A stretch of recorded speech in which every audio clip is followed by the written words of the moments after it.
এই বিসমিল্লাহর মধ্যে 19টি হুরুফ যদি কেউ তেলাওয়াত করে, যখন আমাদের কিয়ামতের দিন 19টি জায়গাতে মানুষকে ব্রেক করানো হবে, মানুষ ঠেকে যাবে, 19টি হুরুফ যারা তেলাওয়াত করবে জীবদশায়, আল্লাহ নবী বলেন সেই মানুষটিকে 19টি হুরুফের কারণে, 19টি হুরুফ তেলাওয়াত করার কারণে তাদেরকে 19টি জায়গা থেকে, এই বিপদ থেকে আল্লাহ মুক্ত করে জান্নাতের মেহমান বানিয়ে দেবে। সুবহানাল্লাহ বলেন। বাজান রে, খেয়াল করে শুনতে হবে। আমার আল্লাহ সূরা জিনের ভিতরে বলেছেন, ওয়ান্নাল মাসাজিদা লিল্লাহি ফালা তাদউ মাআল্লাহি আহাদা।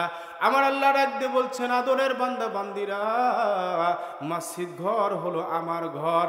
এই ঘরের মধ্যে বান্দা যখন সেজদা দিবে, ফালা তাদউ মাআল্লাহি আহাদা, আমি আল্লাহকে ছাড়া কাউকে হৃদয়ের মধ্যে ঠাঁই দেওয়া যাবে না। এই ঘরের মধ্যে যখন আসবে, শুধু আল্লাহর প্রেমে মশগুল আপনার থাকতে হবে। বাজান রে, আমি আপনাদের কাছে আরজ করতে চাই, আল্লাহর একজন বান্দা এক পীর সেজে বলছেন, অনেক বাড়ির মধ্যে ঘরের মধ্যে নামাজ না পড়ে এবার মাঝে মধ্যেই একদম হু আল্লাহ হু বলে ডাক গর্জন করে ওঠে। এই দিকে কি মারুফতের সম্রাট আছে না? না আছে।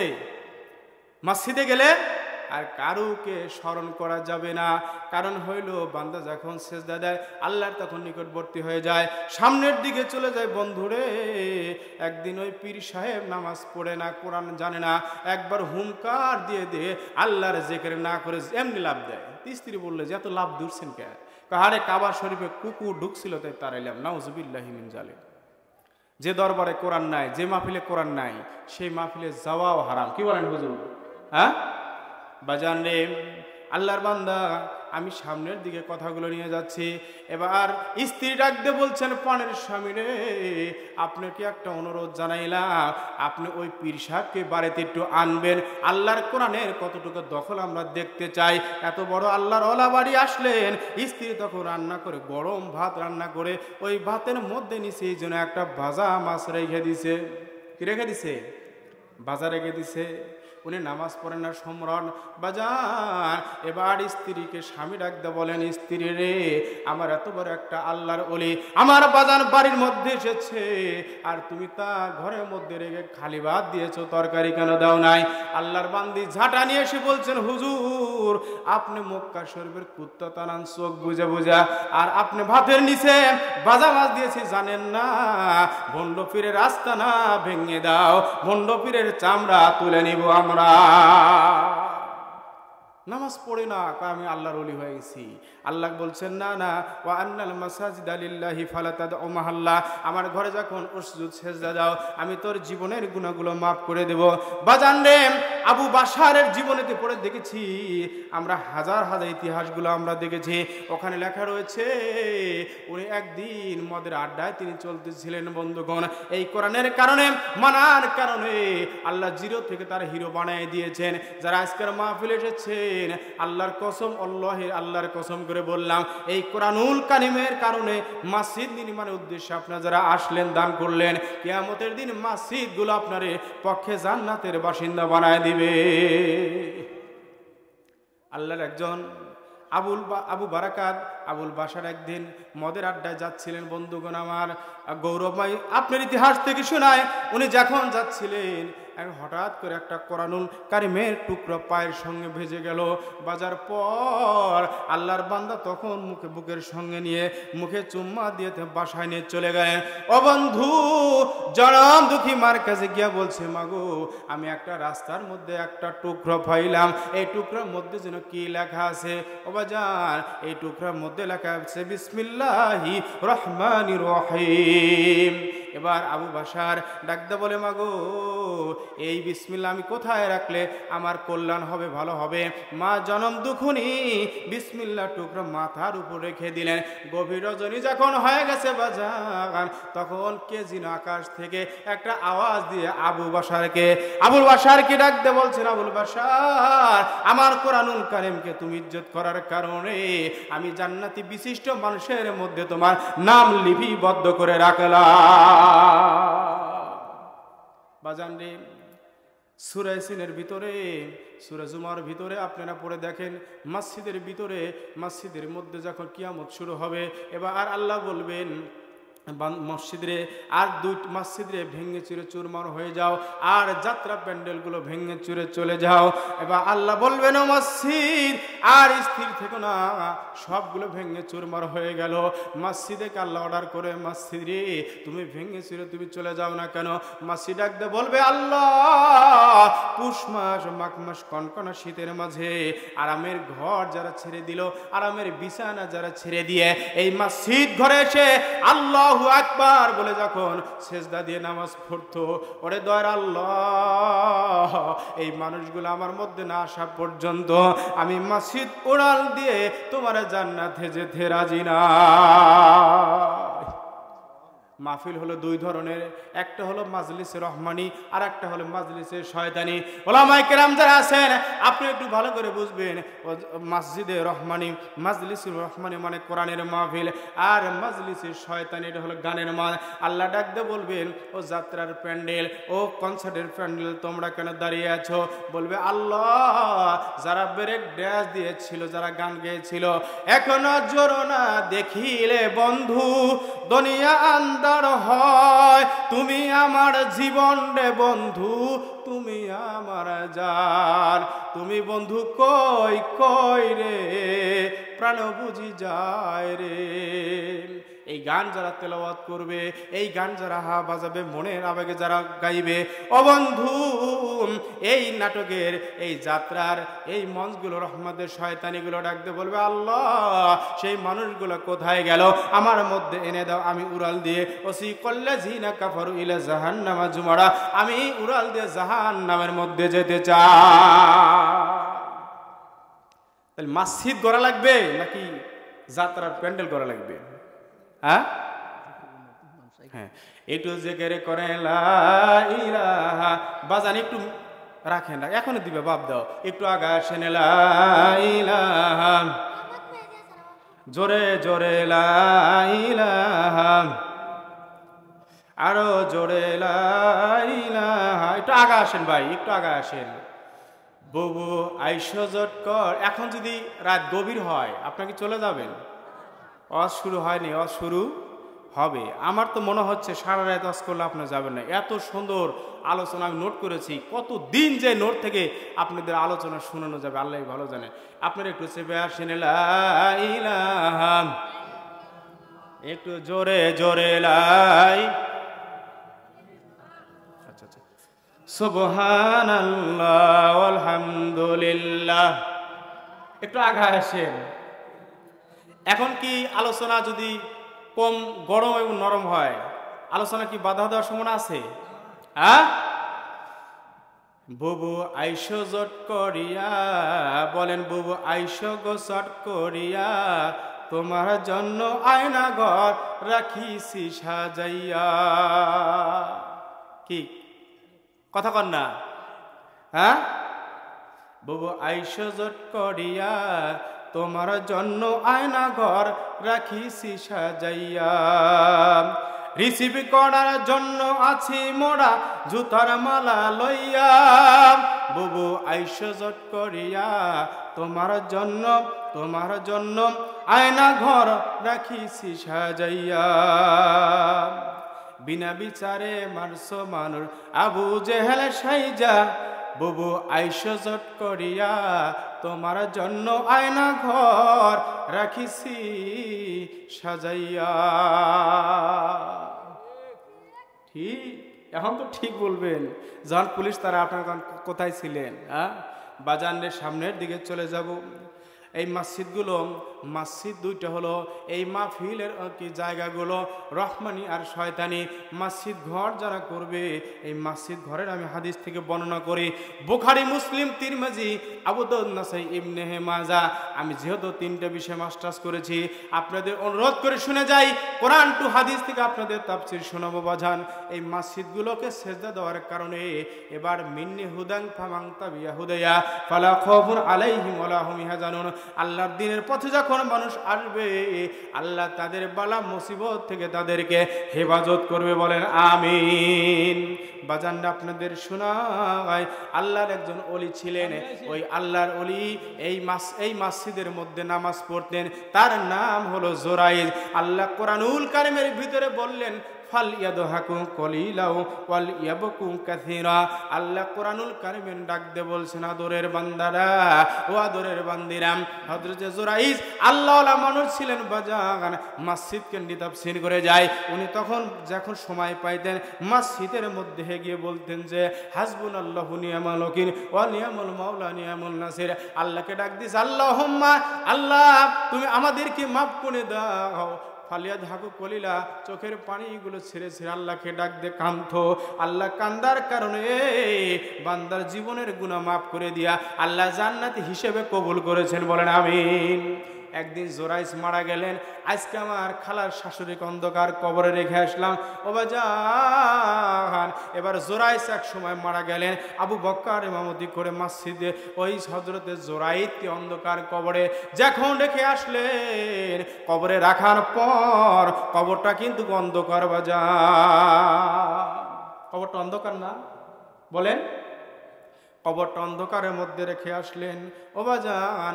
ওই কবরটা রেখার পরে দোয়া করার পরে যখন বাসায় ফিরতেছিলেন, ওনার মা জনম দুঃখিনী ডাকতে বললেন, পথিক তুমি কোথায় যাও? এবার বললেন, আমি হযরতে আবু বকর, আমি একজন মানুষকে এই মুহূর্তে দাফন করে বাসায় যাচ্ছি।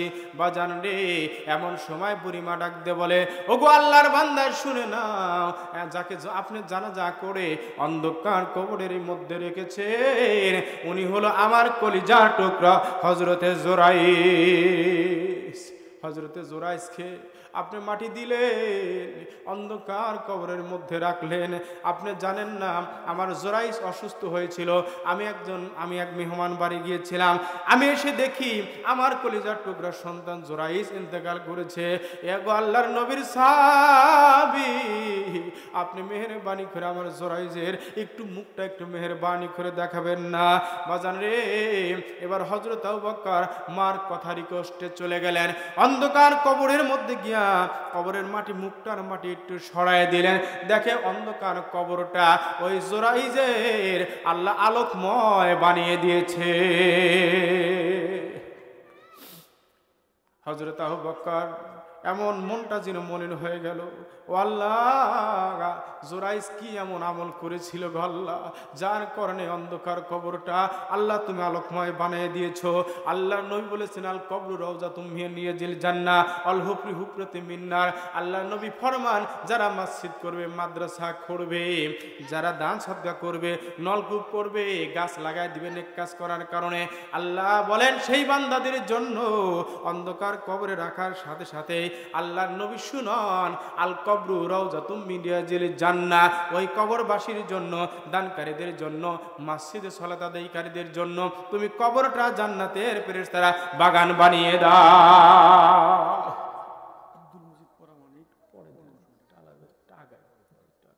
ও বাজান, এবার চলে গেলেন। আর যারা দান করলো না, মসজিদ করলো না, যারা এর পক্ষেই ছিলেন না, বন্ধুরে, আল্লাহ নবীকে ফেরেশতারা ডাক দিয়ে বলেন, ফেরেশতারা তোমরা এখন কি করতে চাও? আল্লাহ নবী বলে, হুফরিল হুফরি মিনহার, তোমরা এই কবরটার মধ্যে আগুন জ্বালায় দাও। ও বন্ধু, এই যে আজকে আমাদের জনম দুঃখী বাবা নাই, মা নাই, তারা একটা কবর থেকে, ঐতিহ্যবাহী বিয়ারা কবর থেকে যেন এই একটা প্লেট নিয়ে বাজান এই চতুর্দিকে যেন ঘিরে আছে। এই মানুষগুলা আজ যখন শেষ হয়ে যাবে, তখন কিন্তু যারা দান করবে না, খালি প্লেট নিয়ে কিন্তু ওই কবরে চলে যাবে। যাওয়ার পরে দেখবে যে আল্লাহর বান্দার ওই কবর রেখে যে মাহফিলে গিয়েছিল, ওই কবরটা যেন আল্লাহ জান্নাতের বিছানা বিছায় দিছে। ওই মাইয়াটা চোখের পানি না ছেড়ে হাসতে হাসতে ডাকতে বলবে, ওগো আল্লাহ, এই কবরটা এই মাত্রই আমি রেখে চলে গিয়েছি। আমার কবরে আযাব ছিল, আগুন ছিল, কিন্তু জান্নাতের বিছানা কে বা খারাপ বিছায় দিল? কার কারণে? আল্লাহ তার বাড়িটাও তুমি আল্লাহ সুখ শান্তিতে পরিচালনা করিও। মারহাবা। মায়ের দোয়া, বাবের দোয়ার কারণেই তো মানুষ আলেম হয়, বাবা মার কারণেই তো মানুষ যেন বড় লোক হয়ে যায়। ও বাজান রে, এরপরে যখন যারা ছেলে মেয়ে মোবাইলে আনাকুমার জানাকুম করছে, যারা মসজিদের প্রোগ্রামে আসলো না, ডান্স হাবদা করতে রাজি নাই, এই বান্দাগুলো ওই শান্তির কবর থেকে যখন মাহফিলে চলে আসলো, ওগো বন্ধুরে, এমন সময় কোনো দান করলো না, ছেলে এই মাসলে আসলো না, এবার খালি প্লেটটা নিয়ে যখন কবরে চলে যাবে, যাওয়ার পরে দেখবে ওই অন্ধকার সুন্দর কবরটা জাহান্নামের আগুনগুলো দাউ দাউ করে জ্বলছে। বাজান, এমন ওই মানুষটা বাবা এবং মা চোখের পানিগুলো ছেড়ে আফসোস করে আল্লাহকে ডাকতে বলছেন, আল্লাহ, আমি কবরে শান্তি দিয়েছিলাম, এই শান্তির কবর ত্যাগ করে আমার গ্রামে যেন মাহফিল শোনার জন্য গিয়েছিলাম, কার কারণে আমার কবরটা যেন আগুনের বিছানা বিছিয়ে দেওয়া হয়েছে, আল্লাহ তার জন্য বদদোয়া করলাম, ওই আমার ছেলে মেয়েরকে আল্লাহ তুমি বাড়িতে সুস্থ রেখো না, আল্লাহ বাড়িতে কারেন্টের আগুন লাগায় দাও, বড় গরু যেন মারা যায়, এরপর অনেক অপারেশন করা লাগে কি করা লাগে না, এই জন্য মরা হাড্ডির দোয়া যারা নিতে চান তাড়াতাড়ি মসজিদে আসতে হবে বাজান রে। এই জন্য জোরাইজের কথা বলতেছিলাম, জোরাইজের কবরটা নূরে মুনওয়ারা যখন হয়ে গেল, ও বাজান, এবার হযরত আবু বকর নিজম বাড়িতে এসে ঘুমায় গেল। তাফসীরের ভিতরে এসেছে, এবার আবু বকর ফজরে আজান যখন হুজুর দেয়, আসসালাতু খায়রুম মিনান নাওম, দেন কিনা হুজুর?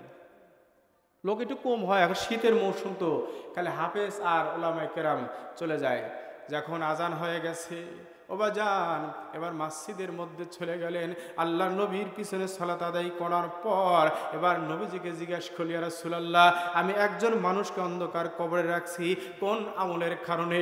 এই শীতে কনকনা শীতের এই শীতের মধ্যে এই কবরটা আল্লাহ জান্নাতের বাগান বানিয়ে দিয়েছেন। ও বাজান, আল্লাহর নবী বললেন, তুমি জোরাইজের স্ত্রীর কাছ থেকে শুনতে পারো। বাজান রে, স্ত্রীর কাছে জিজ্ঞাসা করলেন, আপনার স্বামী কিভাবে আমল করার কারণে এই কনকনে শীতের মধ্যে অন্ধকার কবরটা আল্লাহ জান্নাতের বাগান বানিয়ে দিয়েছে? আপনারা কি শুনতে চান আমাদের কবর কি জান্নাতের বাগান হোক? হ্যাঁ, না চাইলে তো এখানে আসতেন না, ঠিক না বাজান? আল্লাহর নবীর কাছে ফরমালেন, হযরত আবু বকর চলে গেলেন, এবার জিজ্ঞেস করলেন, জোরাইজ স্ত্রী বলো তো। জোরাইজের স্ত্রী বলেন, পানের হে আবু বকর, আল্লাহর নবীর সাহাবী হযরত আবু বকর, শুনে নেন, আমার স্বামী কোরআনুল কারীমের একটি আয়াত তেলাওয়াত করত আর একটি আয়াত বারবার যেন আমল করত, যখন সময় পায় তখন মসজিদের ভিতরে গিয়ে আমার পানের স্বামী জোরাইজ ওই মসজিদের মধ্যে গিয়া আল্লাহকে সেজদা দিয়ে যেন কান্না করত। আল্লাহ সেই কারণে বলেছেন, ফালিয়াদহাকু কলিলাউ ওয়ালিয়াবকু কাসীরা, বেশি বেশি করে কান্দো, কাঁদলে জীবনের গুনাহ মাফ করে দেন আল্লাহ। অনেক যুবকরা গান শিখছে, অনেক কিছু শিখছে, টিকটক শিখছে, কিন্তু আল্লাহর কোরআনুল কারীম এ পর্যন্ত ধরতে পারলো না। আমার যুবক ভাইরা মসজিদে পর্যন্ত আসার সুযোগ হইল না। কি বলেন? অনেক মুরব্বীদেরকে জিজ্ঞাসা করেছি, আসেন, আজান হয়ে গেল, এখন কয় বাবা এখন তো সময় হয় নাই, এরপরে মুরব্বী হয়ে গেলে তারপরে মসজিদ ছাড়ে না। আমি মুরব্বী বাজানদেরকে বলবো, যখন চামড়া থাকে টাইট, আল্লাহর সাথে করে ফাইট, চামড়া যখন দেয় ঢিল, মসজিদে বারান্দায় দেয় তখন মিল।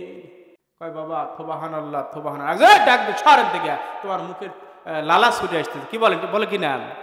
যখন সুবহানাল্লাহ যখন তেলাওয়াত করতে পারে, একটি বাক্য শুদ্ধ করে যদি বলতেন, ওই সময় আপনার কোমরের শক্তি ছিল।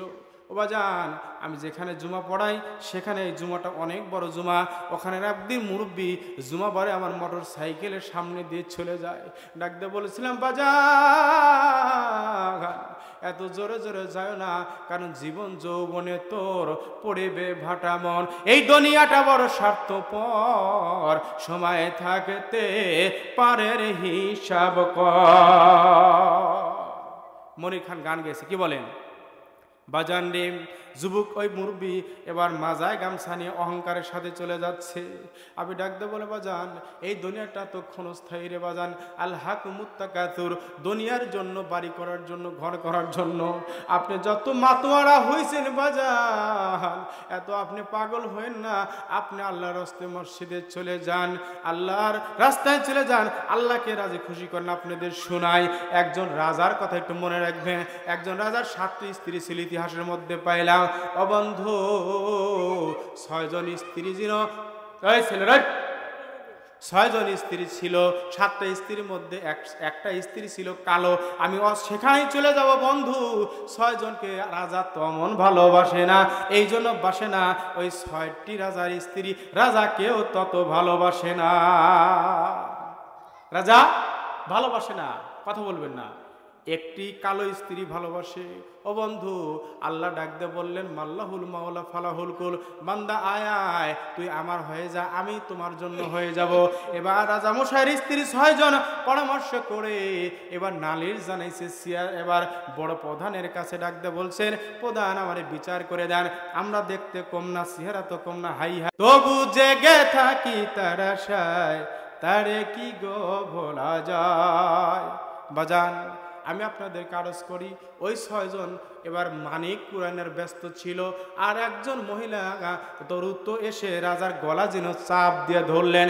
ধরার পরে আপনাদের কাছে আরজ করি, 6 জন মানিক কুরাইল। বলেন তো ওরা মানিকের পাগল নাকি রাজার পাগল? কার পাগল দেখছেন? আপনি বলেন এই রাজাকেই যদি আমি পেয়ে যাই, আর মানিমুক্ত তো রাজারই সম্পদ, কি বলেন? তা আল্লাহকেই যদি আমি পেয়ে যাই, তাহলে আর কিছু কি লাগে? হ্যাঁ, আর কিছু কি লাগে? আমি আপনাদের শোনাই বাজান রে, ওই যে আল্লাহর বান্দা হযরত জরাইদের কথা শোনাইলাম। জরাইদ অন্ধকার কবরটা এই জন্য আলোকময় হয়ে গেল, মসজিদের অর্জন করতেছে। এবার মসজিদে গিয়ে আল্লাহকে ডাক দিয়ে বলছে, আল্লাহ আমি জীবনে কত কথায় উঠোনে বসনে আমি কত গুনাহ করেছি, তুমি যেহেতু কান্দার কথা বলেছ আমি কান্না করছি, আমার জীবনের গুনাহগুলো তুই মাফ কইরা দাও। এই জন্য বন্ধু আপনি মসজিদে সেজদা দিবেন, আপনি মসজিদে দান করবেন। এই মসজিদগুলোকে আল্লাহ যখন বলে মসজিদ উড়াল দিয়ে তুমি জান্নাতে যাও, একটা মসজিদগুলো একা একা যেন শূন্য, আল্লাহর ঘরে যাবে না। মসজিদের মধ্যে যখন আমরা প্যাকেট হয়ে যাব, সাথে সাথেই যেন মসজিদটা উড়াল দিয়ে আল্লাহর জান্নাতে চলে যাবে। বাজান রে, জান্নাতের আপনার বুখারী শরীফের বর্ণনা, জান্নাতের মধ্যে যখন যাবেন আল্লাহ বলবেন ও আমার রহমতের ফেরেশতারা শুনে শোনো, জান্নাতের মধ্যে যখন বান্দা যাবে একটা গাছ জান্নাতের মধ্যে আছে বান্দা এরাম আরাম ফরমানের জন্য। ওই গাছটার নিচে, ওই গাছটার এমন এক দৈর্ঘ্যপ্রস্থ হবে, একটা তেজস্বী ঘোড়া, একটা যুবক মানুষ যদি ওই ঘোড়ার উপর আরোহিত অবস্থায় যদি সর করে বাজান 100 বছর দৌড়াতে থাকবে, আল্লাহর জান্নাতের গাছের ছায়া পার হতে পারবে না। 100 বছর, বুখারীর বর্ণনা, 100 বছর দৌড়াতে থাকবে, এরপরে ওই ছায়া পার করতে পারবেন না। বাজান হে, ওই জান্নাতের ভিতরে শুধু কিন্তু জান্নাত না, জান্নাতের ভিতরে এবার জান্নাতের ভিতরে সুন্দর নারীও দেওয়া হবে মজা মারার জন্য। কারণ হইল একটা নারী থাকবে, একটা নারীর বর্ণনা হাদিস শরীফে এসেছে বাজার, ওই নারী হেঁটে হেঁটে যাবে, আর নারীর পায়ের ওই ললাটার মধ্যে মগজ থাকে কি থাকে না? আপনি যে মাংস খান ওর মধ্যে কি নরম নরম মজক থাকে না? মজক থাকে। ওই মজকের মধ্যে এবার ওই মজকগুলো স্বাদ লাগে কি লাগে না? ও বন্ধু, জান্নাতি মহিলা আপনার জন্য গিফট করা হবে ওই সুন্দরী রূপসী, আরে ওই বান্দির ওই পায়ের ললাটের মধ্যে মজক পর্যন্ত দেখা যাবে। মারহাবা। কারা কারা চা লিল্লাহে তাকবীর। মুরব্বিরা কথা হুজুর মানে আমার দিবে না, লিল্লাহে তাকবীর। জায়গা ছোট হয়েছে হুজুর, দেখছেন পিছনের লোক আর আসবে না। বাজান এই জন্য জান্নাতের মধ্যে এত সুন্দর নারী আপনাকে দেওয়া হবে। বাজান রে, জান্নাতের মধ্যে একটা পাখির গোস্ত, আজকে গোস্ত দিয়ে খাইলাম মোল্লা পাগল দাওয়াতে। এবার আপনারা যখন জান্নাতের মধ্যে যাইবেন, গোস্তগুলা সুন্দর পাখিগুলো কিচিমিচি করে উঠতে থাকবে। আল্লাহর বান্দারা যখন জান্নাতের মধ্যে যখন যাবে, তখন ওই পাখিগুলো দেখে তার অন্তরের মধ্যে খাওয়ার জন্য এবার মন যেন পাগল পড়া হয়ে যাবে। আল্লাহর নবী বলেন, আমার আদরের বান্দারা যারা ফাদখুলু ফি ইবাদি, আমার ঘরে ইবাদত করেছে, ইবাদতকারী আলারা অদখুলি জান্নাতি, আজকে তোমার জান্নাত দান করা হয়েছে। ও আমার আদরের বান্দারা, যখন পাখি খাওয়ার ইচ্ছা করেছো, এই পাখিগুলো মুখের মধ্যে সে হাজির হয়ে যাবে। সুবহানাল্লাহ। আমি আপনাদের আরজ করি, এই দুনিয়া থাকার জয় না গো বন্ধু, আপনাদের আরজ করি বন্ধু, আমি মুরব্বিকে আরজ করেছিলাম, বাজান রে, ফাইজা কুজিয়াতির সলাতি ফান্তাশিরু ফিল আরদ ওয়াবতাগু মিন ফাদলিল্লাহ। আল্লাহর ঘরে নামাজ পড়ার পরে আপনি ছুটে চলে যান। ওই মুরব্বি বললেন, না না, আমি মাদ্রাসায়, এই জন্য আমি ছেলেদেরকে পড়াই নাই।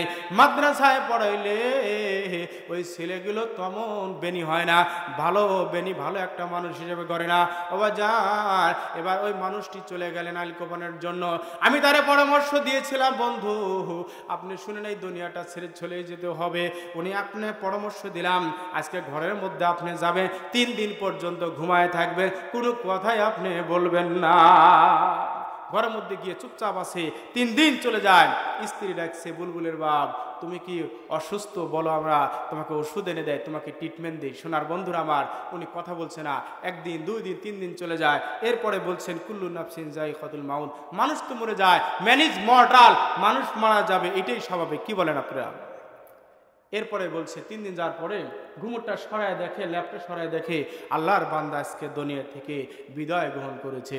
তখন কি করেছে? আমি বলেছিলাম যে মুরব্বী আদরে কিন্তু অনেক মুরব্বী থাকে, থাকে কি থাকে না? হ্যাঁ, আমার এই যে স্যার, ওনার ছাত্র যোগ্যতা আমি রাখি না। আমার আর একজন ভাই আছে, সানোয়ার ভাই, তো ওনারা এই যে মনিরুল স্যার, এই দাওয়াত কিন্তু মনিরুল স্যার ফোন দিয়েছিলেন। সম্মানিত হাজির, আদরের কিছু মানুষ থাকে, ভালোবাসার কিছু মানুষ থাকে, থাকে কি থাকে না? আপনারা আমার চেয়ে দামি, 1000 গুণে দামি। কেন? আপনারা যদি না থাকেন তাহলে আমার কোনো মূল্য আছে বলেন? প্রধান বক্তা আমি, কিন্তু প্রধান আকর্ষণ আপনারা। ডাক্তার যদি রুগী না থাকে, ডাক্তার কি চলে? তাহলে আমার আপনাদেরকে আমি ধন্যবাদ জ্ঞাপন করছি এই জন্য যে আপনারা অনেক কষ্ট করে এসেছেন। বন্ধুগণ আমার, তখন মুরব্বীকে বলছিলাম যে আপনি সুন্দর বাড়ি করেছেন, ঘর করেছেন, আপনি বলছেন এটা আমার। জিনা, এটা হচ্ছে ওরিশানদের। কি বলেন আপনারা? হ্যাঁ, উনিকে বলেছিলাম আপনার যখন হাত পা গুলো আপনি যখন ওই ঘর থেকে বাইর করতে চাইবে, তখন আপনি হাত পা গুলো বিছিয়ে দিবেন। বাজান রে, কেন এটা বললাম? আল্লাহ বললেন, আল্লাহ বলছেন, উদউ ইলা সাবিলি রাব্বিকা বিল হিকমাতি মাউইজাতিল হাসানা। আল্লাহ বললেন, বান্দারে, যখন তুমি মানুষকে বুঝাইবা, তখন হিকমতের সাথে সুন্দর কথা দিয়া, নরম নরম সুন্দর কথা বলে তুমি মানুষকে বুঝাও। ওনাকে আমি দিনের জন্য ডেকেছিলাম, উনি আসে নাই। ও বাজান, বান্দাটা মারা গেল না, কিন্তু ভান করেছে। এবার যখন ঘর থেকে বাহির করবে, এমন সময় যেন ওই বান্দাটা এবার 4-5 দিকে ছড়ায় দিয়েছে। মৌলবীগুলো বলে বুদ্ধি নাই। মৌলবীরা যদি বুদ্ধি না থাকতো, এই যে 600-700 টাকার গোস্ত খায়, এরপরে টাকা নিয়ে চলে বাড়ি করে, গাড়ি করে, সাধারণ ছেলে কত আগাতে পারে বলেন? মৌলবীগুলো বুদ্ধি নাই। ওস্তাদের আমার শেষ সাথে ওবাজান, আমি মুক্তাসারস করে যাচ্ছি। এবার যেন 4 হাত 4 পাও 4 দিকে দিয়েছে সরে। এবার যেন এবার MA পাস ছেলে, সুশিক্ষিত ছেলে ডাক দে বলে, মাগো আমার বাবা তো মারা গেল, কিন্তু 4 হাত পাও 4 দিকে কেন দিল?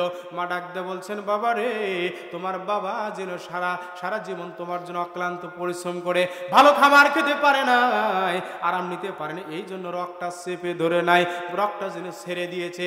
বলছে, মাগো তাহলে কি ঘর থেকে বাহির করব না? এবার যুবকটা বাইর করতে যখন চায়, এবার 4 হাত পা 4 দিকে চলে গেলেন দৌড়ে কাছে। বিপদে পড়লে মোল্লা লাগে। কি বলেন আপনারা?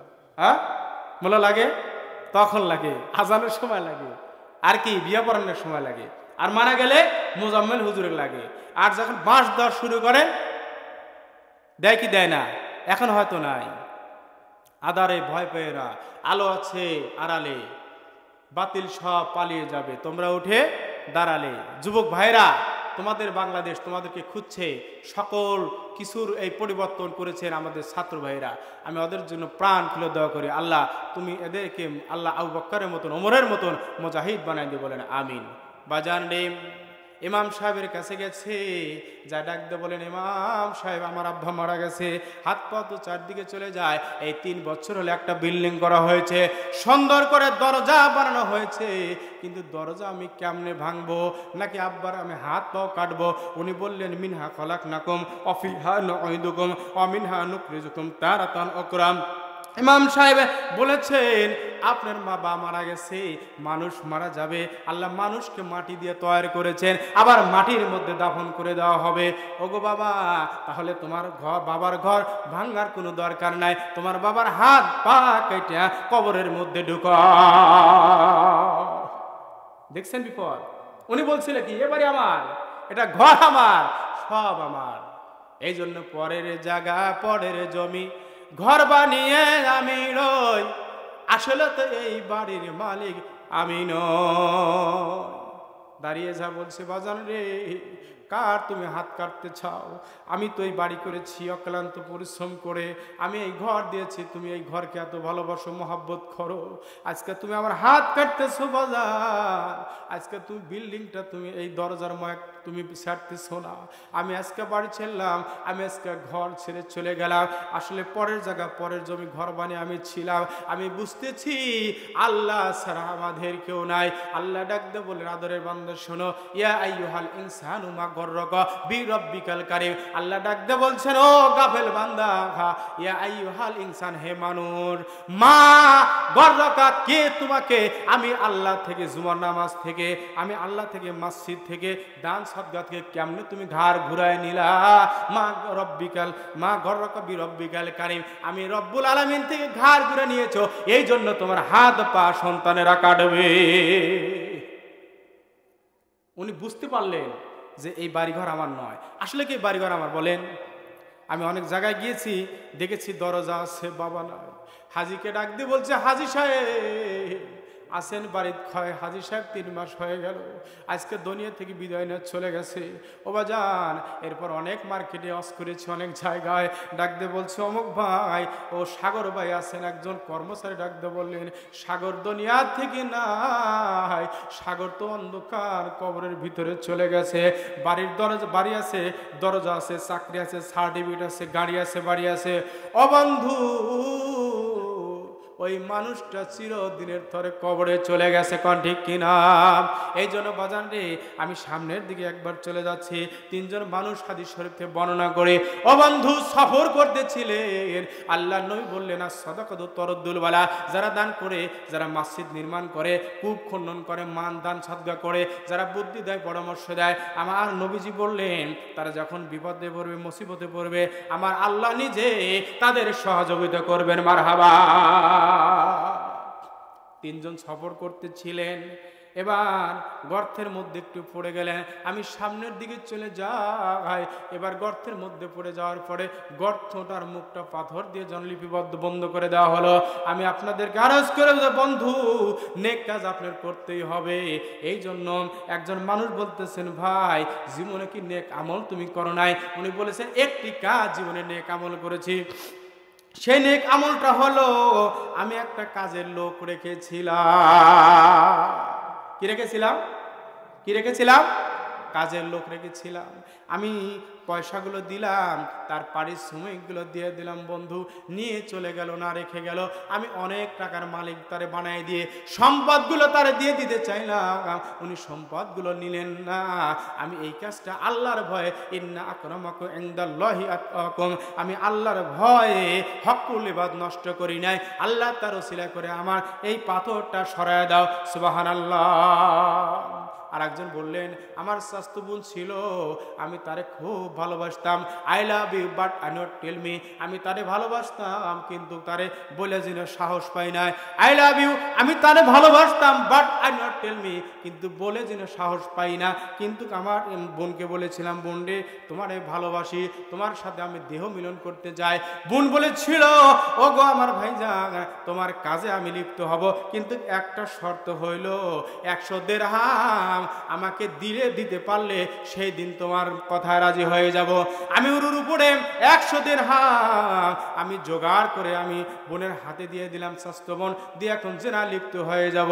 বাজান রে, এমন সময় বলল, আল্লাহর বান্দা ইত্তাকুল্লাহ, আল্লাহকে ভয় করো। আল্লাহর ভয় যার হৃদয়ের মধ্যে থাকবে, ওয়া আম্মা মান খাফা মাকাম রাব্বিহি নাহিয়া নাফসা আনিল হাওয়া ফাইন্নাল জান্নাতিহা মাওয়া। আমার আল্লাহ কোরআনুল কারিমে ডাক দিয়ে বললেন, যারা খেয়াল খুশির মধ্যে চলবে না, আল্লাহর ভয় অন্তরকরণে থাকবে, আল্লাহ বলেন আমি তারে জান্নাতের বাসিন্দা বানিয়ে দেব। জোরে জোরে বলেন মারহাবা।